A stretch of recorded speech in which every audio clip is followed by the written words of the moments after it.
as members of the body of Christ, as members of the church, we are meant to be Eucharist to one another. We are all called to it. The arc of my book, as I crafted it, is to show that we are all blessed, broken, and shared. And I showed through my own story that I had a story of being blessed, broken, and shared. And that is ultimately the story, the narrative arc of all of our lives, all of our life journeys. We all come into the world, we're blessed in different ways. Just by being alive, it is a blessing, right? To be on this beautiful earth.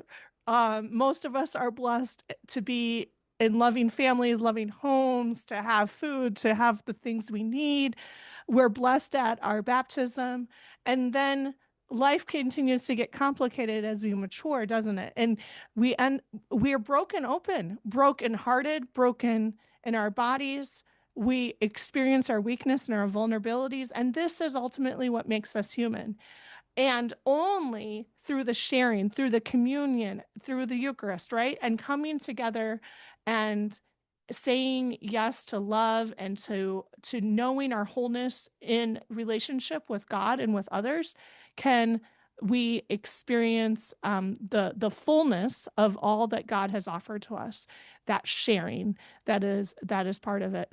And I think it's important for me to mention that Eucharist comes from the Greek giving thanks, the word Eucharist. So ultimately, the act of sharing of Eucharist, of brokenness too, is an act of thanksgiving. We give thanks, even in our brokenness, in our misery, right, for the goodness of God. And this is the paradox, the tension of like in our modern minds, we can go to this place of either or so much and think, oh, I can't be suffering and joyful at the same time. But the richness of our tradition is that we are ultimately always invited into that holy ground of both and we can be sorrowful and joyful together, right? We can be broken and whole together.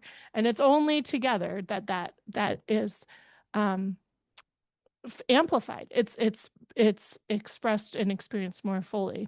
I don't know if you remember the story in the book of how